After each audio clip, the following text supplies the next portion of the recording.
and you look at the percentage of non-white voters and you sort of compare that to the margins of victory for each of these candidates, you really see a problem the closer each precinct gets to 50% or more non-white voters.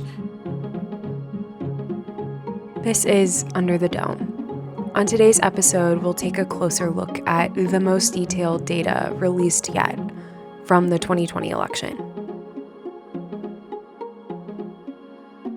For the News and Observer, I'm Lucille Sherman, your host for this episode of Under the Dome. It's Friday, February 12th.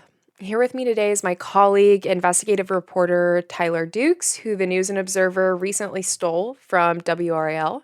Thanks for joining me, Tyler. Good to be here.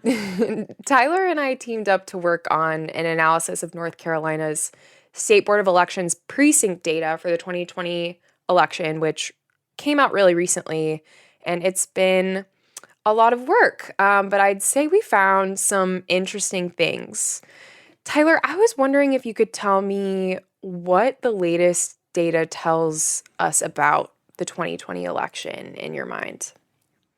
Yeah, I mean, there are a couple things, and I think what's important about this data is that you can slice and dice it in so many different ways, and it's really like sort of reading tea leaves, right? I mean, you can suss out lots of different trends, and one of the things that is sort of overall pretty interesting with this data is that it certainly appeared that Democrats, in terms of the presidential election, did gain ground, but it just was not enough to overcome the Republican support for Donald Trump in this state, at least in 2020.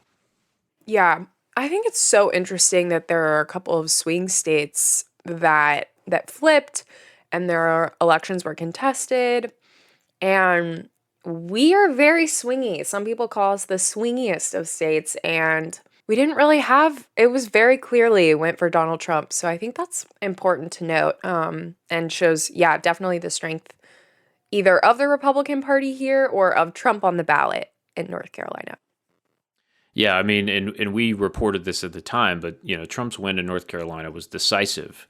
I mean, it took some time for news outlets to call the race for Donald Trump, but that was mostly just because of the weirdness of 2020 and the sheer volume of these sort of mail-in ballot votes that were still waiting to come in. So, really there, was no question after election night about whether or not Donald Trump was going to emerge victorious, unlike some of the other races, which were much less clear. Yeah, definitely. I think it's important to say that from what we've heard from election officials, the election went really smoothly and really well in North Carolina, which I know we can't really say every year, but 2020 definitely went well. And what was the biggest surprise to you when you started digging into this precinct data? Anything in particular?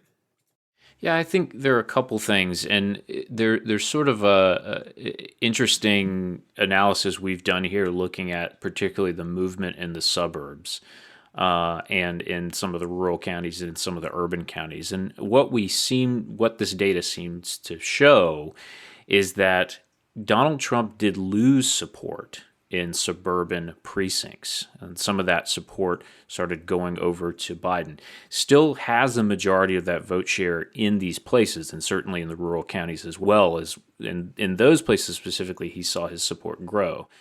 But we're certainly seeing, at least in 2020, erosion in those suburban precincts, and that was a thing that was pretty interesting to me. But the other thing is that the change wasn't huge. So we also saw a lot of stability, and we sort of broke this down a little bit in our piece that we reported. But we didn't really see this massive swing away from what we saw in 2016, but we did see some subtle changes that were sort of important to suss out. Yeah, I'd say on my end, the thing that surprised me the most was ahead of the election, a lot of politicos or political operatives told me split ticket voting is dead. People don't vote for a Republican at the top of the ballot and then Democrats further down the ballot, which disappointed me because I feel like split ticket voting is really shows discerning voters. So it makes me hopeful, split ticket voting does. So that disappointed me. But in looking at this, split ticket voting still exists, if only just a little bit. We're talking about like 1% margins in terms of split ticket voting. And when I looked at the data for some of the legislative races that I covered in the 2020 election, there are some legislative candidates that did really, really well in areas that you wouldn't expect or performed way above the presidential candidate who won their district. Some of those are Senator Danny Britt in Robeson County performed tremendously. That county went for Trump and had previously gone for Obama, but he's done really well in that county. And there are other, even Democrats. Brian Farkas in House District 9 performed just a hair better than Biden, which is really interesting because the Republican candidate in that House race was a doctor and pretty well known in the community. So it really speaks to still the power that candidates have down the ballot, even if only a tiny bit, which I'm holding on to that hope.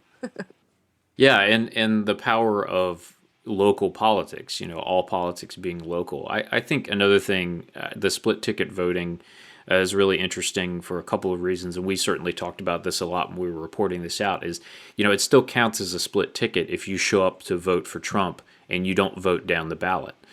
So we certainly saw that in some places, in some cases. But I mean, the reality of politics in North Carolina is that there is a sort of the paradox of Tar Heel politics, as was so famously written by one of our former columnists here at the NNO. I mean, you have a state that has elected a Republican president, a Democratic governor, a Republican lieutenant governor, and then within that Council of State is a mix of Democrats and Republicans.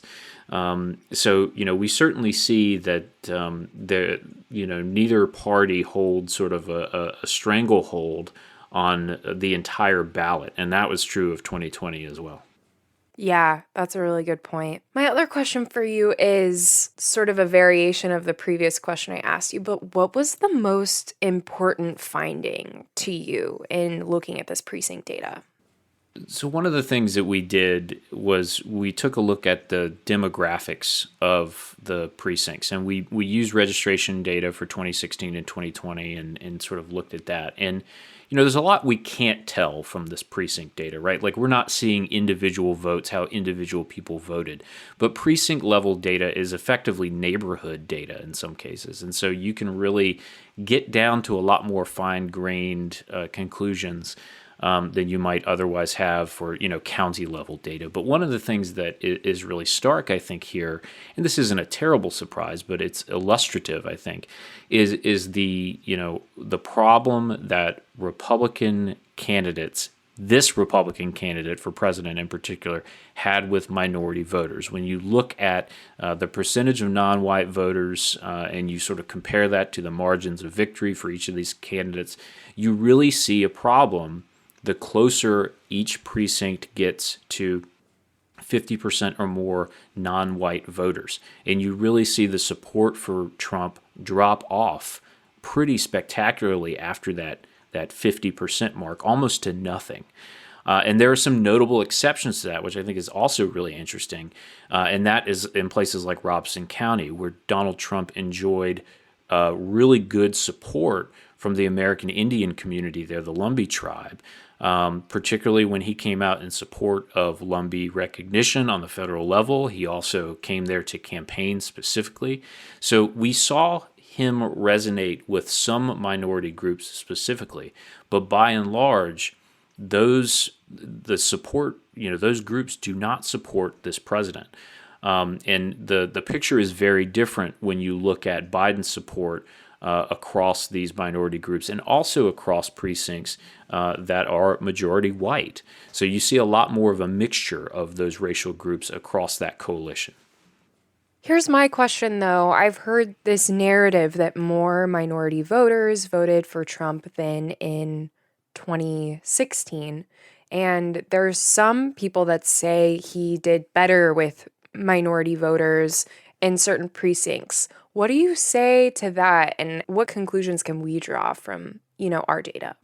Yeah, so there's some exit polling sort of on the national level that seems to indicate that, and exit polling is basically the polling that is done effectively outside the polling, the ballot box when people are coming out and being asked, who do they vote for. This precinct data is not that, right? We're not seeing individual voting patterns. So we can't necessarily say that 30% of the black voting population in a given precinct voted one way or another, because remember, there is secrecy with this ballot. So precinct data, though, can tell us a little bit more about how that entire block of voters voted. And if we sort of compare that to, just the demographic makeup of that particular precinct, we can start to see some patterns. But it is really hard to see, to make a sort of declarative statement just from this data that, minorities, we saw a shift in support from minorities for Trump necessarily, because we can't quite get as fine-grained with this data as we could with, for example, exit polling. And one of the things that complicates that there is, like, yes, we can say, for a given precinct, maybe it's 50% white, 50% non-white. But it's very hard to look in sort of those subdivisions and see exactly, what the turnout was and how each of those subgroups within a precinct came out. So it's a bit complicated, but one of the things that is always important is to figure out, like, what can't we know from this data, and that's one of the things that can kind of be difficult to find out. Speaking of things we can't know from this data, I'm wondering what you think it tells us about the 2022 elections. Well, if I could be succinct about it, I would say nothing. Right. I mean, I think, and there are a couple reasons for that. Like, I think we in general are better served as reporters to be in the business of describing and not predicting, because predicting is hard. And I think in a lot of cases too, 2020 was a really weird year. You have a really strange candidate, Donald Trump. I think everybody could agree is not the normal presidential candidate. In our conversations with political experts, across the spectrum and across the state, one of the things they kept on saying again and again is that, Donald Trump has an effect on voters that is different than other Republican candidates and other Democratic candidates. And the fact that he's not going to be on the ballot in 2022 and may not be on the ballot in 2024 is going to make a big difference.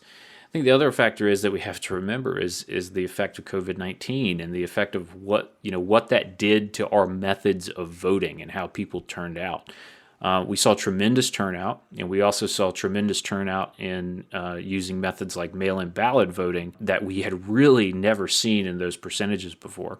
So how that's going to play in 2022 is going to depend on where we stand in this pandemic, how things are going, and so I think there are some things that we can take from the 2020 data about sort of the state of play right now, but I think 2 years is a long time in political terms, and 4 years is even longer. Yeah, and just to add to that, we have our new census data that's coming in this year, which means redistricting is happening in North Carolina at the state level. That data is really late, so redistricting likely won't happen until the fall-ish. And that could change a lot of things too. We just have really no way to know. We have our ideas about population shifts in North Carolina, but we really don't know what that data is going to show and what Republicans are going to do with that to draw those districts. Yeah, I think that's a great point. And I think also the thing to remember about that too is that everybody's going to be watching redistricting, I think, a lot more closely and a lot more critically than ever before. We've also seen the legislature at least make some notion that this process is going to be more fair and more transparent than in years past. We'll have to wait and see if that ends up being true. Well, thank you so much for your time, Tyler. I appreciate it. Thanks for having me. For more from our politics team, subscribe to the News and Observer at newsobserver.com/subscribe. Follow us on Twitter at Under the Dome and NC Insider, and sign up for our weekly political newsletter, also called Under the Dome, at newsobserver.com/newsletters. Thanks for listening.